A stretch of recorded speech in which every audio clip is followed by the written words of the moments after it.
Hey everyone, this is Brian from ActiveMelody.com.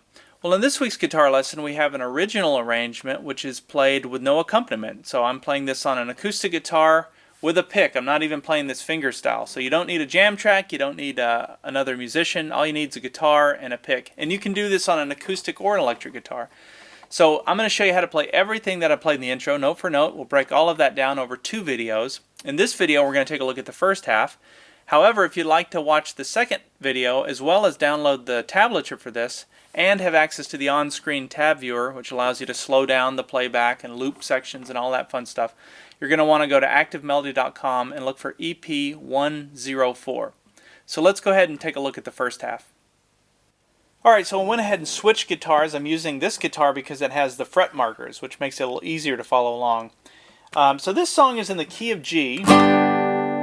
And we're going to cover key of G, we're going to cover our pattern 1 of the minor pentatonic scale and all that stuff so that you understand the boundaries we're working within. And then I'll also give you the very specific notes. So hopefully you get the notes and then the context for why those notes work so that you can even take this to another level. But as I was coming up with this lesson, I was sitting on the porch the other day and kind of playing the guitar and trying to think of something for this week's lesson. And I came up with this thing. And it was bothering me because it sounded familiar, but I couldn't figure out for the life of me what it was. And now I've realized that the chord structure is very similar to a song, Don't Get Around Much Anymore.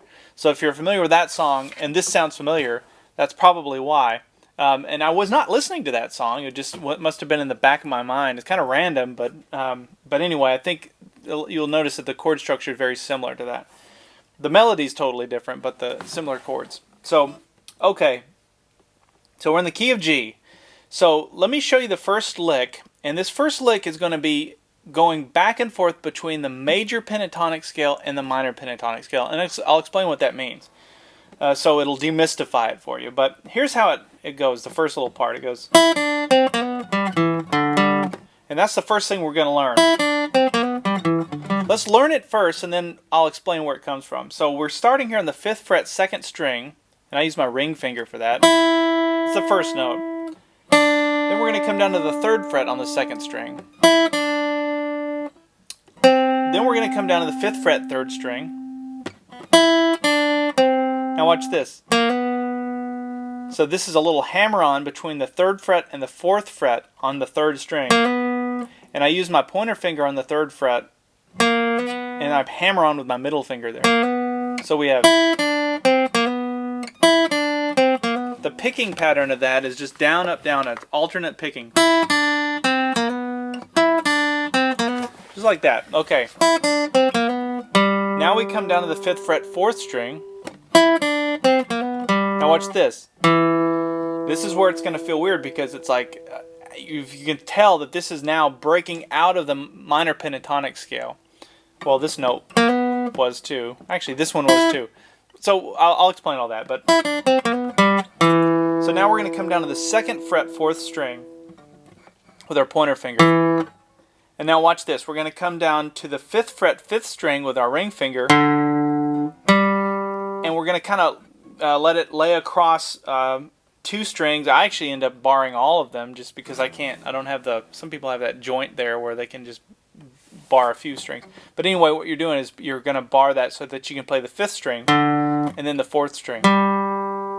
So if we back up and play it all, it goes... That's the first run. And again, the picking on that...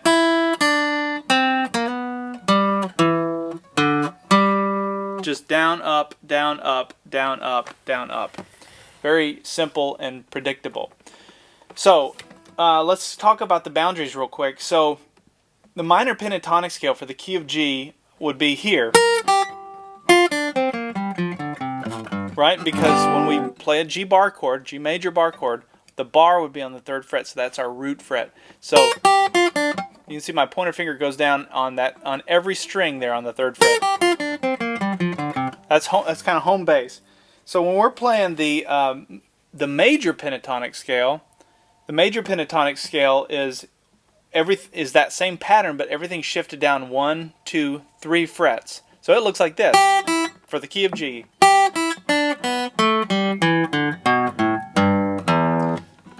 So you can see it's the same thing. Obviously the nut becomes where our finger would go, and it's playing those notes for us, or it's fretting those notes for us rather. So so that's kind of the two scales. Now there's a sweet spot, and I talk about this a lot, where the major pentatonic scale and the minor pentatonic scale overlap, and that's right here. It's that little box. B.B. King plays in that box, and we've covered it many times, but that's pattern 2 of the major pentatonic scale. Pattern 1, pattern 2, those 5 notes there. Well, those, look, if you look where they land right in the middle of the minor pentatonic scale for the key of G. So, that being said, so when I start this lick, and I'm starting it here, that's why that works, because it's in the major pentatonic scale. So that note's in the major. This note is actually in both the major and the minor. That's in just the minor. Then when I hammer onto that note, see, that's the bottom of this little pattern. Pattern 2 of the major pentatonic scale. So that's why that works. So when we go, you can see it's somewhere between major and minor. When we come back down here, that's minor pentatonic scale. But then when I came down and played this note, that's why we're breaking out of the mold and we're playing in the major pentatonic scale. See, look. There it is in pattern 1. So you can see that pattern 1 of the major pentatonic scale is right next door to pattern 1 of the minor pentatonic scale. It's just 1 fret away. So just remember that. So when you're playing something bluesy in the minor pentatonic scale, you can drop down to here and you get a major or a happier sound. Changes the mood pretty dramatically. So and a lot of this ragtime kind of picking is very cleverly going back and forth between major and minor. A lot of it's very major, but then you work in some minor stuff. So okay, so that's the first part. I know I digress, but hopefully that help some of you, little light bulbs go off. Okay, now after this, I did this little run. Now what I'm doing there is I'm sliding. I've got my middle finger on the 5th fret, 5th string, and I got my pointer finger on the 4th fret, 4th fret, 3rd string rather, and I'm playing those 2 notes. So I'm actually skipping the 4th string. So I'm playing strings 3 and 5. Now I'm playing them at the same time. So I'm using the pick on the 5th string, and then I'm using my ring finger on the 3rd string, and I'm plucking them at the same time like that. So that's important. It's called hybrid picking, and it's something that I use a lot, and there's really no other way to do it. The only other way, if you just can't do that for some reason, you could go, you could pick one and pick the other, but that just sounds kind of, it changes the feel of it. I love that sound of, the syncopation of it. Alright, so now that you know this shape, all I'm doing is I'm sliding it up 1 fret, and then sliding it down 2 frets, and then coming back in where I started. So if this is where you start it, you're going 1 above and 1 below. And so let me back up and I'll play everything slowly up to that point. So we have,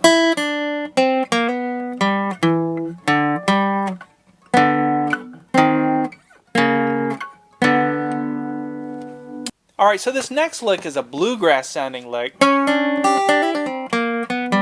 And I got this from Jerry Garcia, or at least this part of it. I've heard him do that. I know he was very influenced by bluegrass. And so what I'm doing is I'm barring the first 2 strings here on the 3rd fret with my pointer finger, and I take my ring finger. Now some of you may want to use your pinky, but I come up here to the 6th fret 3rd string and play that note. Now normally I know when you're playing the minor pentatonic scale, most of your notes kind of straddle between 2 frets like that. And it doesn't matter what key you're in, you're always kind of going back and forth between those 2 frets. In this case it'd be between the 3rd fret and the 5th fret. So we're breaking out of the mold by sliding up to the 6th fret, but what that note is, that's called the blue note. And so the blue note is it's a real bluesy sounding note. By adding that 1 note to the minor pentatonic scale, you have the blues scale. So if you hear somebody talk about the blues scale. It's really just the minor pentatonic scale with the addition of this one note. So here's what it sounds like, just minor pentatonic scale on its own. Here's what it sounds like with the blue note. You can see it just got that kind of a bluesy sound. So that's the blue note. So we're starting with that note, and then we're going to play. This is the string order is 3, 2, and 1. Third string, second, and first. 3, 2, 1. And you just let all three of those notes ring out, and they clash, and they sound horrible when you're playing them slowly. Sounds wrong, almost sounds like an out-of-tune guitar, but it's actually, it works when you play it up to tempo. Your ear will know what to do with that. So those are the first three notes. Then I play, just do this little hammer-on pull-off thing. Now I'm continuing to bar there on the first two strings of the 3rd fret, and now I'm going to play the 3rd string, 2nd fret. I'm sorry, 3rd fret, 2nd string. I got it backwards. 3rd fret, 2nd string. Then we're going to hammer onto the 5th fret. This is on the 2nd string. And then I'm going to do a pull off. And then I'm going to do another hammer on. So I'm picking that once, hammer on, pull off. It's hard to do without some speed. So, and then hammer on to the 5th fret, 3rd string. So that's what you're going to want to practice. One pick. And the pull-off technique is kind of flicking the string as you pull it off. But once you get it up to tempo, it sounds more like that. So if we put those two parts together,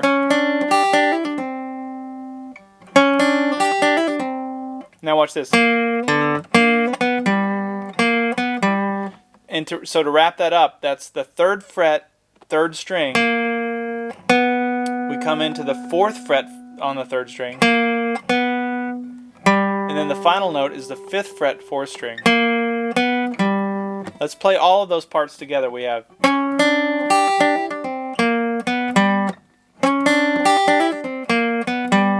very cool. So let me put the two pieces together now. From the beginning, we have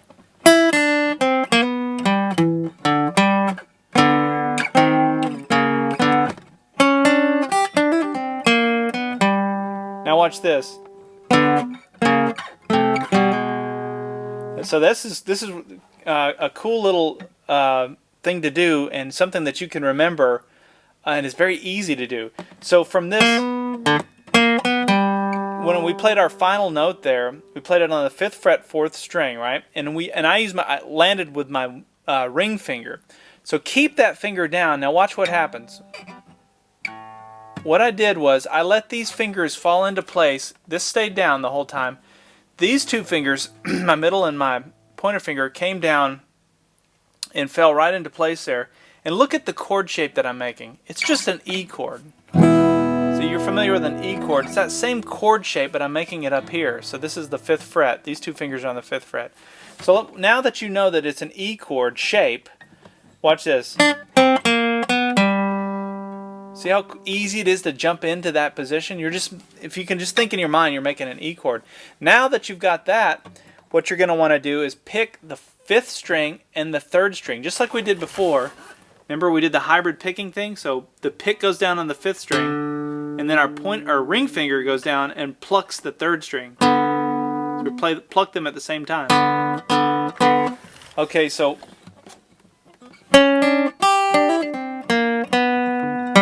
now watch this. There's your E chord shape, not an E chord, but E chord shape. Now watch this. I'm just taking that same E chord shape and I'm walking it down a fret, walking it down a fret, and walking it down to an actual E chord. The only difference is in this place, once it's down in this position, I'm hammering on with my pointer finger. So I'm actually starting it with the pointer finger off, and I'm completing it by hammering that note on. You don't have to do that. I just thought it was kind of a nice little effect. It gives it more of that ragtime feel. Alright, so now that we're down to this E, we're going to complete it like this. And all I'm doing after the hammer on, I do a hammer on, So we got an E chord in place, which is awesome. I'm going to do an upstroke. Let me get where you can see my right hand. Then I'm going to come down and play the low 6th string. So we have that, upstroke on the 1 string, downstroke on the 6th string, all within the E chord. Now watch this. What I did there was I introduced my pinky to the 3rd fret 2nd string, and really that's just the E 7th chord. So then after I put my pinky down here on the 3rd fret 2nd string, I play that with an upstroke. So, and then the last note is an upstroke on the 1 string. So we have.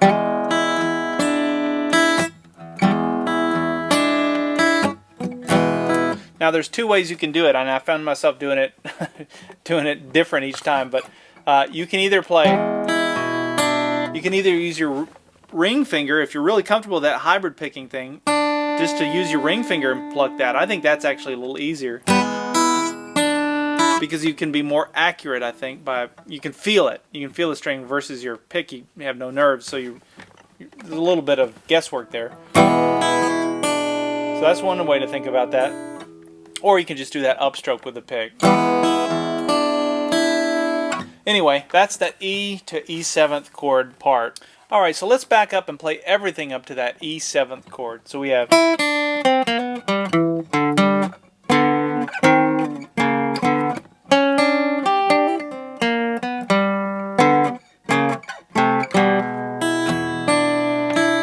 Now watch this. You have.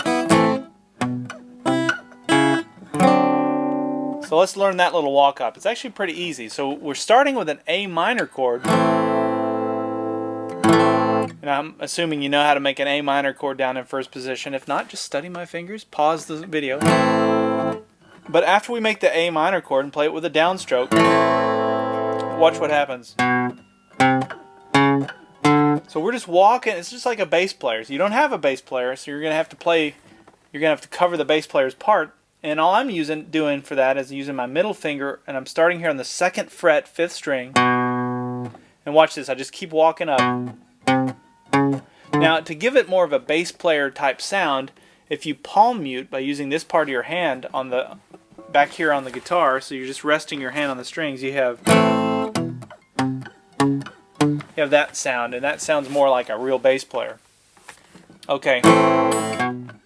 Now there's one other little thing that I found myself doing kind of instinctively to flavor that a little bit. And I'll leave this up to you. You can do it either way. If you're a beginner and you're kind of struggling up to this point, maybe leave this part off. But if you'd like to add a little flair to it while you're walking up, notice that the first 2 I just picked. So that one I picked. That one I picked, and then watch this. So I'm introducing the 1 string with my ring finger here. Again, this is a hybrid picking technique, and I'm not doing it on every note, not on the first 2, but here and here. So those 2 notes, you can play that high 1 string or the high E string, and it'll actually kind of complement. It's kind of a cool thing because you're hearing 2 notes at once.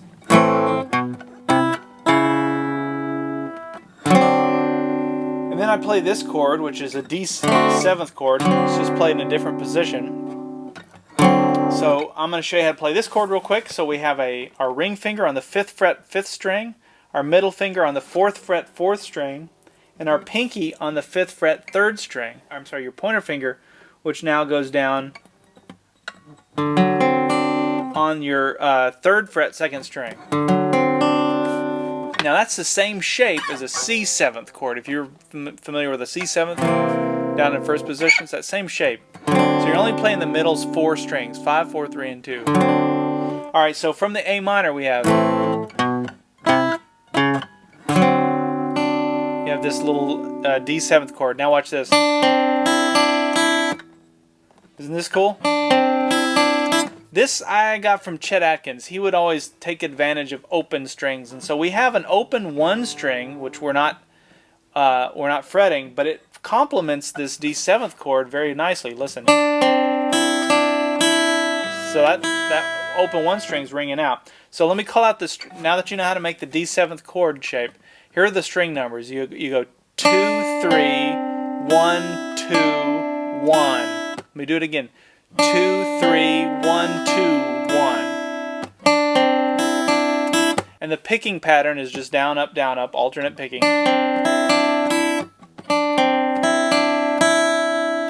So from the A minor,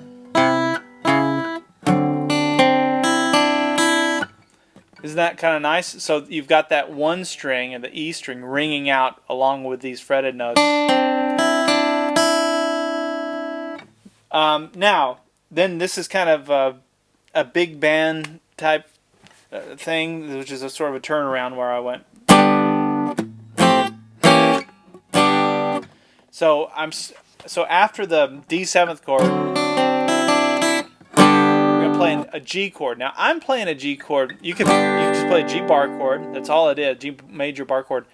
I don't play my bar chords that way. I always just do it like this, which is how a lot of you probably learned to make an F chord down in first position. It's that same shape, but it's just slid here. It's the same thing as the bar chord. In fact, the only thing you're missing is the 6th string. You don't get that when you play it this way.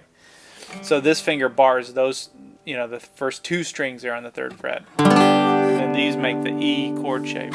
So that's that G chord. And so back from the A minor. And so I play that just with 1 downstroke. Then I came down and played back to the G chord. Now let me show you these 2 chords. So this is an F add 9 or an add 2. I guess either of those. It's an F add 9. Let me show you how to make it. It's if you know how to make an F chord, it's the same thing. These 3 notes, 4, 3, and 2 are the same 3 notes that are in the middle of the F chord. The only difference is instead of barring here, which you normally bar those first 2 strings of the 1st fret, you're taking your pinky and putting it down on the 3rd fret 1st string to get this sound. So that's how you make that chord. So it's ring finger on the 3rd fret 4th string, middle finger on the 2nd fret 3rd string, and pointer finger on the 1st fret 2nd string. Man, that's a mouthful. And then your pinky on the 3rd fret 1st string. That's what that chord sounds like. Just play the top 4 strings, 4, 3, 2, and 1.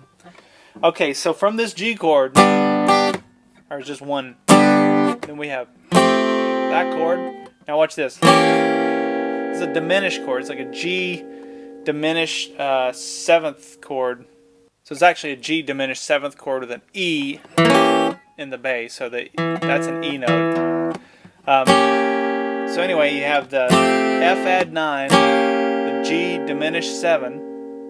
Now let me show you how to make that. Now always find your common notes played between chords when you're learning to switch chords. So your pinky, if you notice my pinky, it stays down between both of these chords. So we're going to leave that down. That's 1 less variable. Now we got 3 other fingers to worry about. So the next thing I'm going to do is I'm going to go ahead and make the D7th chord shape. So a lot of you know how to make the D7th chord shape, right? Well, we're going to make that same chord shape, but it's the same thing. It's just slid up 1 fret. So you're making it here. So your pinky stays down, your ring finger goes down on the 3rd fret 3rd string, and your middle finger goes down on the 2nd fret 2nd string. So now all you got to do, and it folds in nicely here, is put your pointer finger down on the 2nd fret 4th string. And that's your diminished chord. What's nice about a diminished chord is a little side note. You can take that same chord shape and slide it up, and keep sliding it up. And it's kind of a nice way to, and you'll hear guitar players do that a lot of times, because you can keep that same chord shape. So if you're ever in a point in a song where you've got a diminished chord and you've got some time to kill, that's a good way to do it. So all I'm doing is I'm sliding up 1, 2, 3 frets, sliding up 1, 2, 3 frets. You can just keep going. So anyway, that's digressing here, but so we have that chord, the F add 9, G diminished 7, and then we're back to the G. See how they fit together? So Sounds like a horn section. Alright, so that's everything in the first part of the first half. So let me back up and play everything after that point.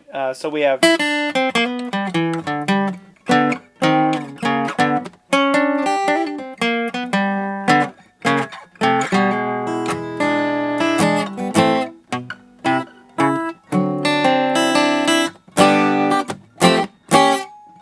Now watch this. So that's where we are up to this point. Then we have...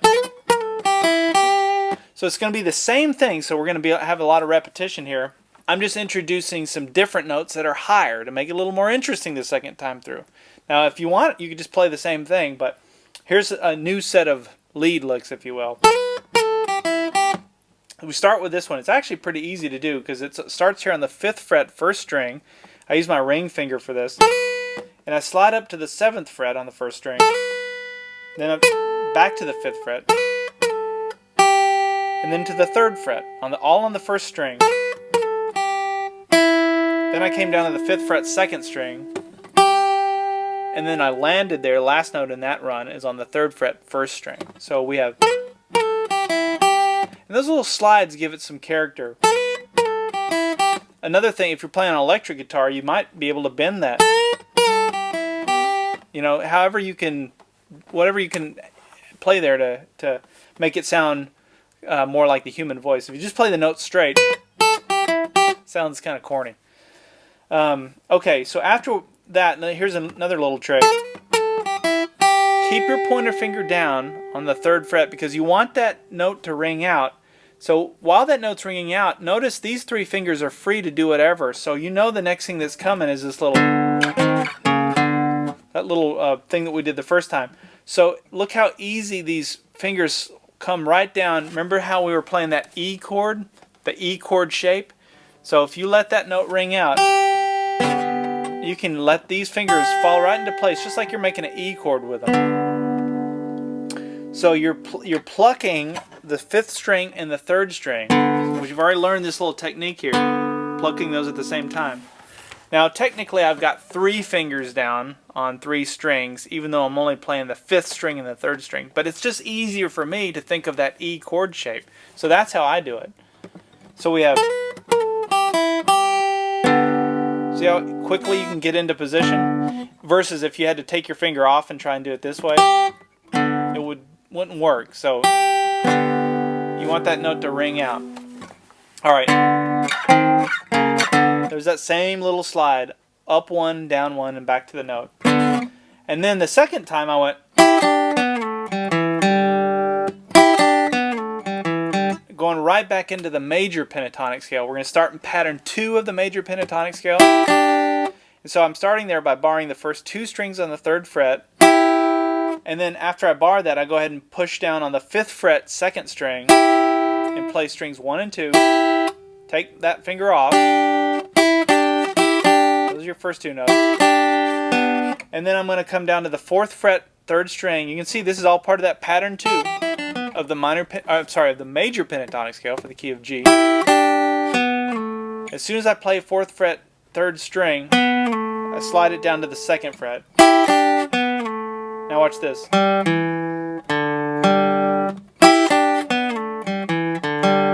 And what all I'm doing is when I slide down to the 2nd fret, 2nd string, I'm going to take it off so it's an open 3rd string. There's the 4th fret, the 2nd fret, 4th string, the open 4th string. So we have, let me back up, we have, and then the last note is the open 3rd string. So we go from the open 4th string to the open 3rd string. You can see why those notes are working because remember the nut's taking care of it. We're down in pattern 1 of the major pentatonic scale. See all these open strings? So, okay, so after that, then we come back to the little... And we've already covered that. That's that same little walk down to the E. And then we're back to the little A minor part. And you can choose to do the walk-up part I would do definitely. but you can choose to do that one string, or the open E string. And then real quickly you're going to play that D 7th chord there, and then watch this. This is another Chet Atkins thing. A little double stop action, but this will make sense to you when you see where it's coming from. So we're starting with the, we have our ring finger and our middle finger, and we're straddling the same fret, but different strings. So the ring finger's on the 1 string, the middle finger's on the 3rd string. And we start here on the 5th fret, and we really quickly slide up to the 6th fret. So you play both of those at the same time, again using that hybrid picking technique. The pick goes down on the 3rd string, your ring finger plucks the 1st string. You're going to slide everything down to the 3rd fret, I'm sorry, to the 5th fret. Start on the 6th fret, go down to the 5th fret. Now watch this. We changed the shape. Now we're down to a more of a major chord shape, just using the top 3 strings. But I'm barring the first 2 strings on the 2nd fret, and I've got my middle finger down on the 3rd fret, 3rd string. But I'm only plucking, I'm still plucking the same strings. So strings, picking string 3 and plucking string 1. And then we're going to slide that up 1. You can see that's the top, those are 2 strings from the G chord. So all you did was you danced around this, which is the notes of the G chord. So we have, and just remember that little run. You can do that over any chord just by going up 1. The natural thing to do would be to go up 2. So if we're in the key of A, it would sound like that, right? But if you just, instead of going up 2 strings from where these 2 fingers, okay, so I'm digressing, but this is important. So where these 2 fingers are in relation to your bar chord, and I've covered this before, if you skip a fret and you go up to here and play a D chord shape, that's a higher version of that chord, right? So these 2 notes are coming from that. Well, if you start them here, which is just down 1 or 1 flat, it has much more of a bluesy sound. So that's what I'm doing here when I go. That's where they're coming from. Okay, backing up. So from the 2nd time through, we have.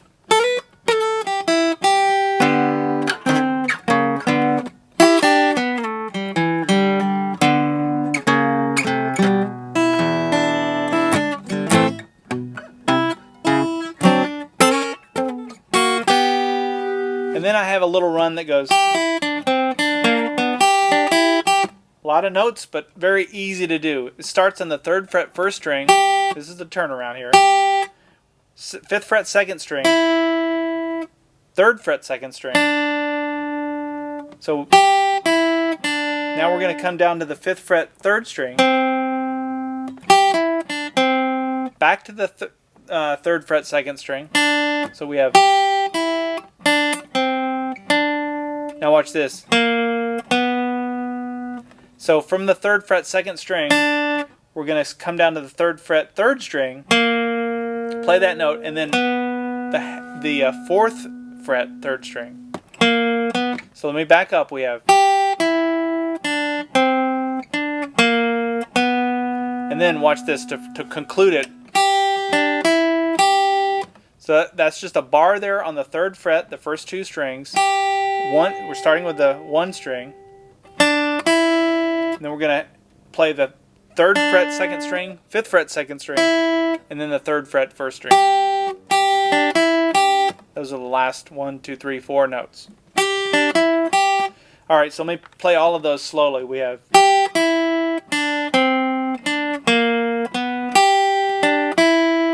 And that's a great little turnaround to remember. It works in any key. Obviously, you can transpose it. And you can see how it plays off the major bar chord. So if or where it plays in relation to the minor pentatonic scale. That's probably a better way to say it. Because those are some major notes. Most of those notes are played in the major scale. And it sounds happy, you know. But it's a cool way to kind of conclude a like a turnaround in a blues. Okay, so that's really all of the first half. I know there's been a lot of digression and but I wanted to kind of take some of those asides and just point some things out, and hopefully this will all help your playing. We're going to get into a lot more in part 2, so make sure you tune in for that. Again, it's EP104. If you go to the Active Melody site, that's where you can find the second half. And there will also be the tablature, which will make this a lot easier. There's the on-screen tab viewer as well. So let me back up. I'll play through all of the first half one more time so you can have it. I'll go kind of slow, and that'll conclude this first half. So we have...